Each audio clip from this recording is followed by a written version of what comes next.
मित्रों, एक प्रश्न आया है कि परमात्मा अगर है तो हम उसको जान क्यों नहीं पाते। हाँ, इसको समझना आवश्यक होगा क्योंकि सभी के मन में ये प्रश्न उठेंगे। एक तरह कहते हैं गुरु प्रवचन शास्त्र इत्यादि में है कि परमात्मा है, सदा से है, सभी जगह है। फिर हमको ये भी अनुभव होता है कि हमको दुख में जीना पड़ता है, इधर पीड़ा चिंता भय में जीना पड़ता है। और गुरु कहते हैं कि वहाँ परमात्मा होता है, आनंद उत्सव मंगल होता है, उस मंगल में हम जी सकते हैं। तो फिर हम क्यों नहीं जी रहे? क्या हम अंधे हैं, देख नहीं सकते हैं?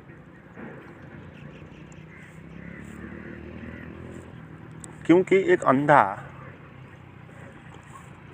बाहर दृश्य होकर भी उसको देख नहीं पाएगा, क्योंकि उसको देखने का यंत्र ठीक नहीं है, उसमें गड़बड़ है, तो उसको दिखाई नहीं पड़ता। तो इसका अर्थ ये नहीं हुआ कि उस आदमी से परमात्मा खो गया। उसका अर्थ इतना ही है कि उसके पास जो देखने की यंत्र थी वो काम नहीं कर रही है, मगर उस पर कुछ कमी नहीं हो गई। उसका होने का, उसका जो स्वभाव है, उसके भीतर का जो परमात्मा है वो कम नहीं हुआ, मगर उसके पास आँख नहीं थी, इस कारण उसको दृश्य जगत अनुभव में नहीं आया। तो क्या ऐसे ही परमात्मा होकर भी हम किसी अंग के बिगड़ने के कारण उसको देख नहीं पा रहे हैं? तो हम बहुत लोग इस पर विश्वास करते हैं कि हम में कोई यंत्र गड़बड़ है, इसीलिए हम उसको देख नहीं पाते। जो हम कारण मानते हैं ना, परमात्मा हम क्यों नहीं जानते हैं, इसका कारण कोई कहेगा कि अज्ञान में हूँ अभी। तो फिर अज्ञान को उसने मान लिया, वो यंत्र है, वो अज्ञान को, ज्ञान का एक यंत्र था उसके पास और वो बिगड़ गया, और फिर ये ज्ञान को देख नहीं सकता, ज्ञान को जान नहीं सकता। तो इस तरह हम कहते हैं। कोई कहेगा कि अभी इसलिए नहीं जान रहा हूँ कि मैं एक चोर हूँ, मैं एक पापी हूँ। तो ये कह रहा है कि उसके भीतर धर्म का एक यंत्र था और वो बिगड़ गया और पाप में बदल गया। तो इस तरह हम कारणों को मानते हैं। किसी यंत्र को, किसी चीज़ को बिगड़ने का कारण हम उसको देख नहीं पा रहे और वो यंत्र को ठीक करने में लगे।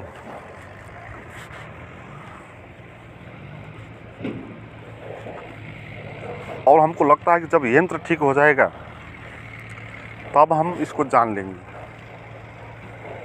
और वो यंत्र कभी ठीक ही नहीं होगा। वो यंत्र है मन का यंत्र। मन का यंत्र कभी भी ठीक नहीं होता है, बिगड़ेगा ही वो कभी सॉल्व नहीं होगा।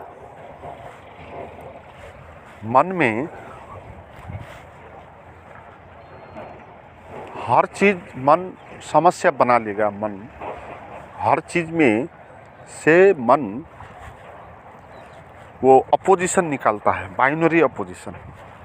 उसको दो टुकड़े बना देता है किसी भी चीज़ को, और जोड़ने में लग जाता है। तो ये मन की दिक्कत है। और इस मन के बिगड़ने के कारण हम परमात्मा को नहीं जान पा रहे। ऐसा नहीं, क्योंकि परमात्मा को तो ये मन का यंत्र जान ही नहीं पाएगा। जैसे कान देख नहीं सकती, आँख सुन नहीं सकती, तो मन परमात्मा को जान नहीं सकता।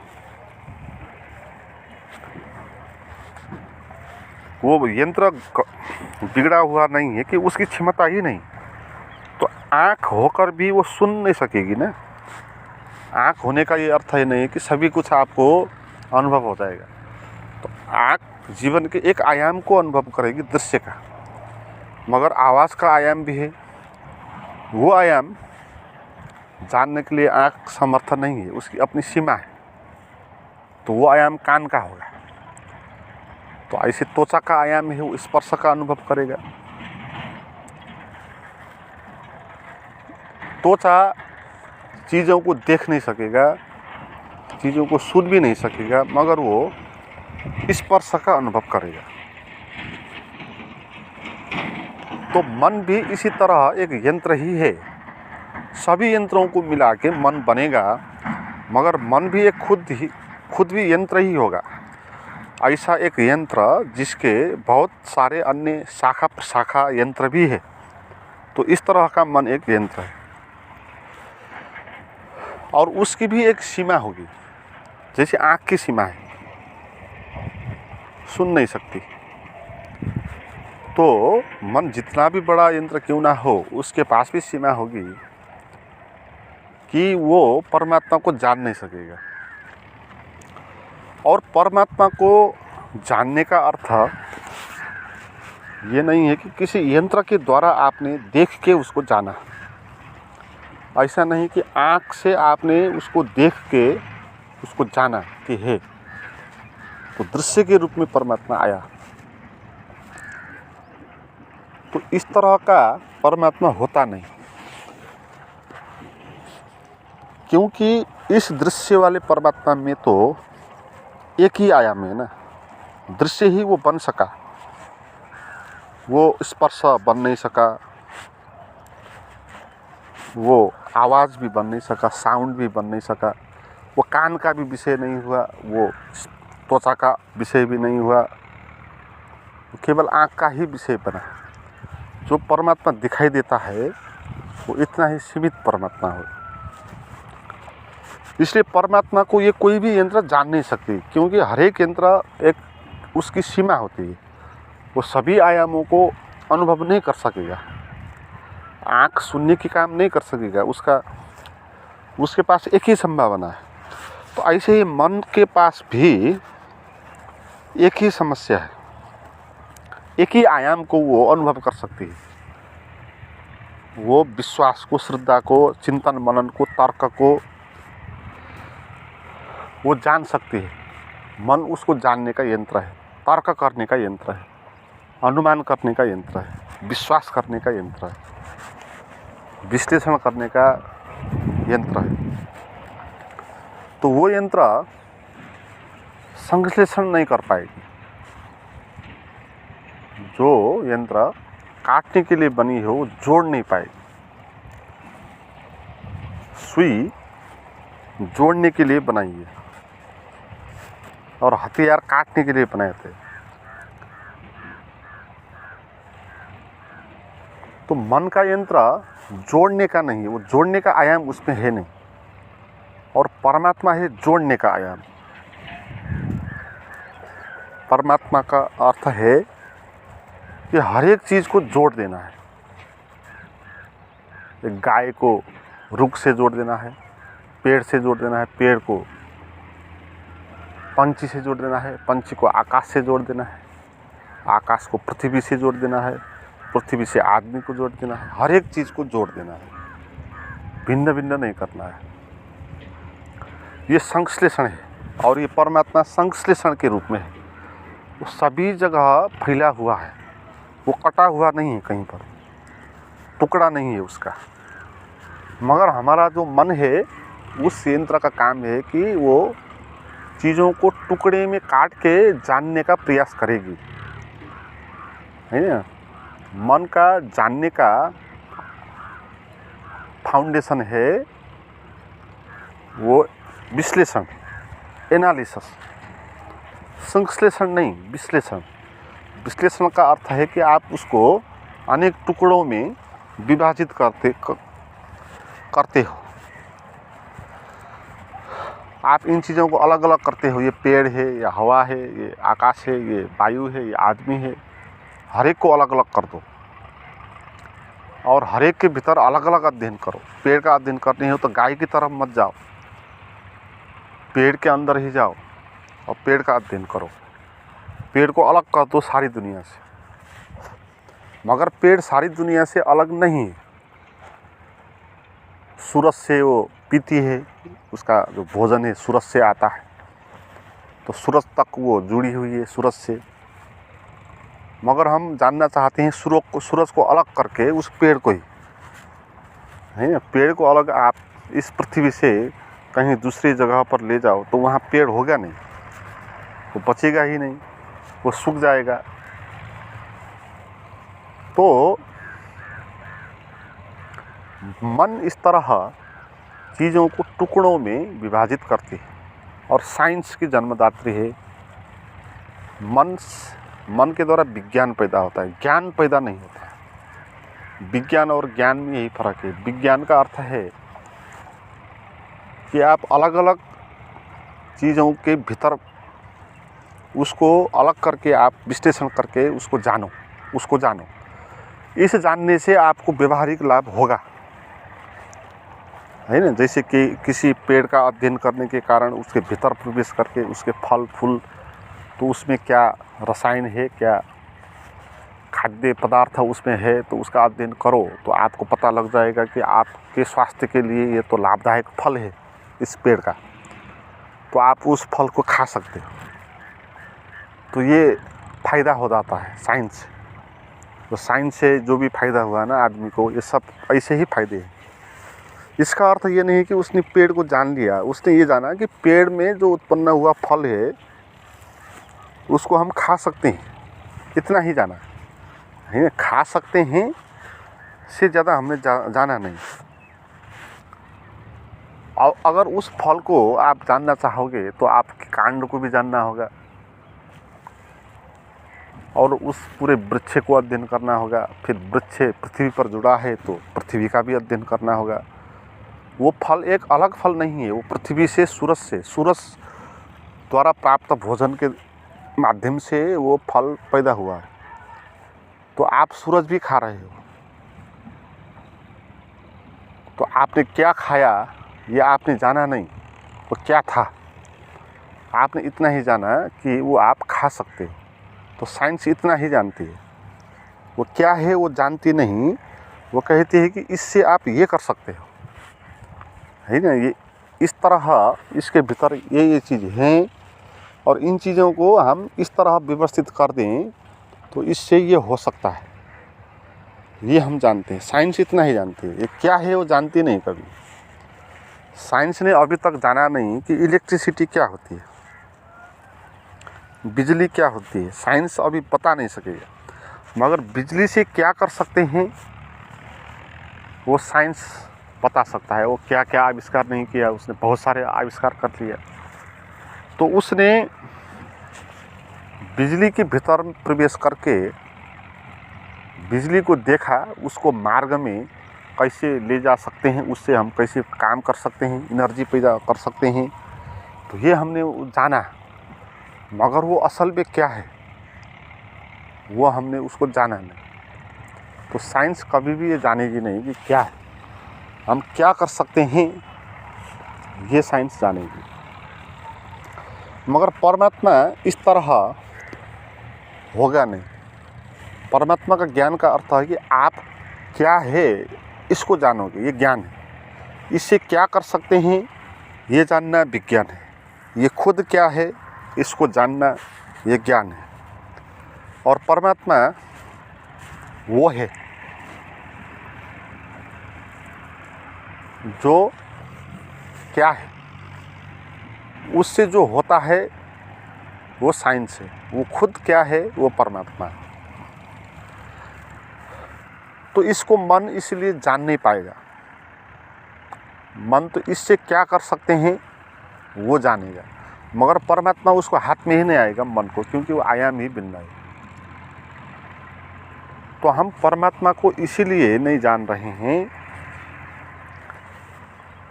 कि हम उसको मन के द्वारा जानना चाहते हैं, है ना। हम किसी एक यंत्र के द्वारा उसको देखना चाहते हैं। मूल बात यही है। आप बुद्धि के माध्यम से परमात्मा को जानना चाहते हो तो आप यही कह रहे हो कि जैसे आप आँख से परमात्मा को देखने का प्रयास कर रहे हो। ये आँख एक यंत्र है, बुद्धि भी ऐसे एक यंत्र है। अलग अलग फंक्शन है दोनों के, अलग अलग के सॉफ्टवेयर है, हार्डवेयर है। तो बुद्धि के द्वारा हम जानना चाहते हैं ना, तो जान नहीं पाएंगे। ये तो ऐसी बात हो जाएगी जैसे आँख से सुनना चाहते हैं तो हम सुन नहीं पाएंगे। तो फिर हम परमात्मा को कैसे जान सकते हैं? परमात्मा को जानने का अर्थ यही होगा कि आप मन को छोड़ दे रहे हो। आप मन का उपयोग नहीं करोगे, आप मन को आप छोड़ दोगे, विचार को आप छोड़ दोगे, आप निर्विचार हो जाओगे। आप परमात्मा को जानने की दुनिया में मन को नहीं ले जाओगे, उसको छोड़ दोगे। आप शांत होकर बैठ जाओगे, आप विचार नहीं करोगे।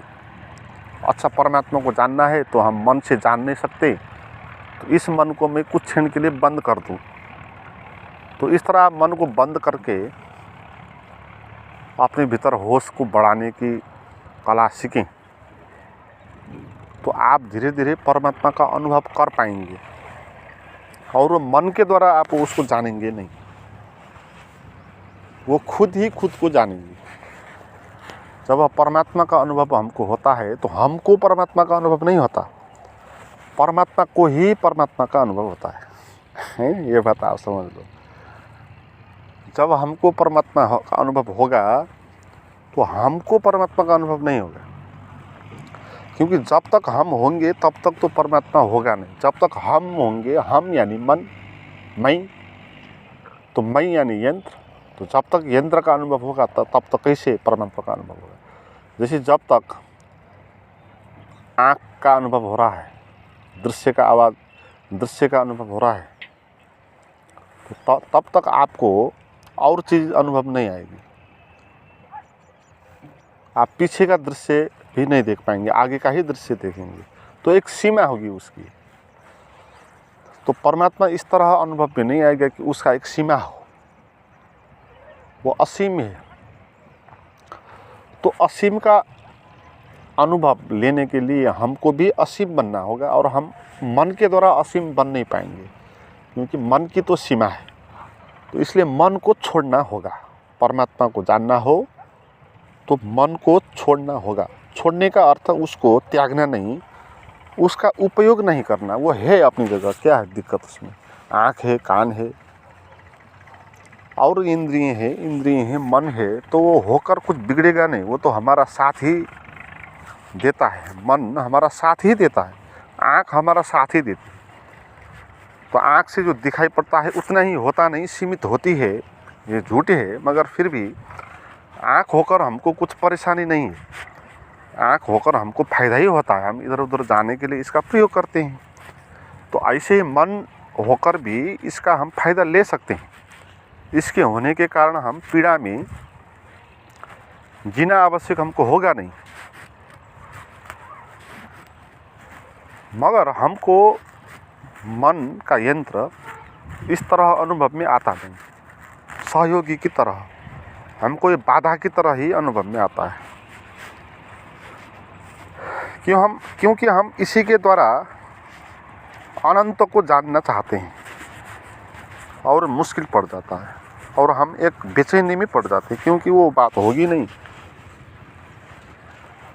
होगी तो हम फिर और खुद पर हम हीनता बोध से भर जाएंगे, हम अपने को कमज़ोर महसूस करेंगे और दिक्कत पड़ जाएगी। जैसे आँख से सुनने का आप प्रयास करो, तो जितना भी आप प्रयास करो ये बात कभी होगी नहीं, और नहीं होगी तो आपको लगेगा कि मैं तो कमज़ोर हूँ, और ज़ोर ज़ोर से आप करने लगोगे। अगर आपको किसी ने कह दिया तो, अगर आपको किसी ने ऐसा कह दिया कि ये अभ्यास करो, तो आँख से आप सुन सकते, तो आपने वो बात मान लिया और वो आप करने लगे। तो हमारा धर्म यही है। अध्यात्म में जो भी चल रहा है ना बाज़ार में, ध्यान करना, शास्त्र का अध्ययन करना, कार्यक्रम में अटेंड करना, ये सब बातें इसी तरह ही है। हम यही अभ्यास हमको सिखा रहे हैं कि यही अभ्यास करो, तुम आँख से सुन सकते हो, यही अभ्यास करो तो कान से तुम देख सकते हो, यही वो बता रहे हैं और हम इस पर विश्वास कर रहे हैं और हम उस कान को सुनने के लिए प्रयास कर रहे हैं। लोग यही बता रहे हैं कि तुमको कि इस मन से तुम परमात्मा को जान सकते हो, इसलिए तुम अच्छे से करो, ये करो, वो करो, वो करो, ये पालन करो, ऐसा खाओ, ऐसा मत खाओ, ऐसा चलो, ऐसा मत चलो। तो वो झूठ बता रहे हैं, क्योंकि जितना भी आप उपवास करो, व्रत बसो, तो व्रत बसने से क्या होगा, आँख से आप सुन नहीं पाओगे। और आँख से सुनने के लिए, हे प्रभु मैं आँख से सुन लूँ, तो इस भाव से आप उपवास बैठ गए। बहुत जितना भी आप उपवास क्यों बैठो, आँख से आप कभी सुनोगे नहीं और सुनना भी नहीं चाहिए। अगर परमात्मा हो तो आपकी तपस्या, आप जितने भी तपस्या क्यों ना करो, आपको वो वरदान नहीं देगा, क्योंकि वरदान ही झूठ होगा ना। परमात्मा भी झूठ वरदान कैसे दे सकता है? परमात्मा तो हंसेगा उस पर, कहेगा कि किस बात पर पड़ गया। इसके पास दोनों है, कान दिया ही हुआ है सुनने के लिए और देखने के लिए आँख दिया है, मगर ये आँख से सुनना चाहता है।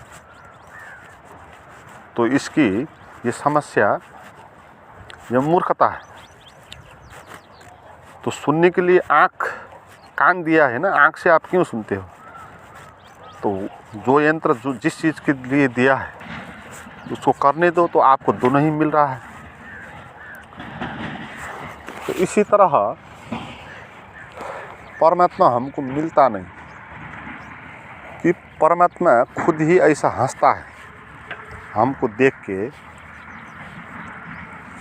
वो कह रहा है तो इस यंत्र से जानना चाहता है परमात्मा को, तो ना जानना ही अच्छा है। जान के भी तो क्या करोगे? मन के द्वारा तो परमात्मा को जानेगा तो फिर तेरा क्या फ़ायदा होगा? आँख के कारण आप किसी परमात्मा को देखोगे तो वो भी सीमित ही परमात्मा होगा। आप कान से उसको सुन नहीं पाओगे, स्पर्श कर नहीं पाओगे और उससे आप संबंध नहीं बना पाओगे। वो बाहर का ही होगा, भिन्न ही होगा। तो मन के यंत्र के द्वारा परमात्मा नहीं जानते हैं हम, तो वो अच्छा ही है, नहीं जानना ही चाहिए। मगर परमात्मा को जानने के लिए मन को छोड़ देना है, उससे लड़ना नहीं, उसको एक तरफ रख देना है। जैसे आप कान को सुनने वक्त आँख को बंद कर देते हो ना, आँख को छोड़ देते हो, तो है होकर भी कोई गड़बड़ नहीं करेगी। तो आप आँख से आँख के होने के कारण आप सुनने में बाधा नहीं पहुँचेगी, है ना। मगर हम इसी तरह बात करते हैं, हम कहते हैं कि गुरुजी मन बाधा करता है और हम परमात्मा को जान नहीं पा रहे हैं। हम मन के होने को परमात्मा का बाधा बना रहे हैं, हम आँख के होने को कान के होने का बाधा बना रहे हैं। इसी तरह की बात है। तो बिना मन के जीवन को अनुभव करना है तो मन से लड़ना नहीं, और मन आपको कुछ डिस्टर्बेंस भी नहीं करेगा। आप उसको छोड़ दो, रहने दो, और आपके भीतर जो परमात्मा है वो प्रकट हो जाएगा, मन शांत हो जाएगा। तो वो भीतर जो अवेयरनेस है, जो निर्विचार आपके भीतर है, अगर आप मन को छोड़ दोगे और निर्विचार हो जाओगे तो कुछ और चीज़ भी होगा ना, और चीज़ों का भी विकास होगा आपके भीतर। आपके भीतर निर्विचार भी है, तो निर्विचार का जो आयाम है आपके भीतर वो विकसित होने लगेगा।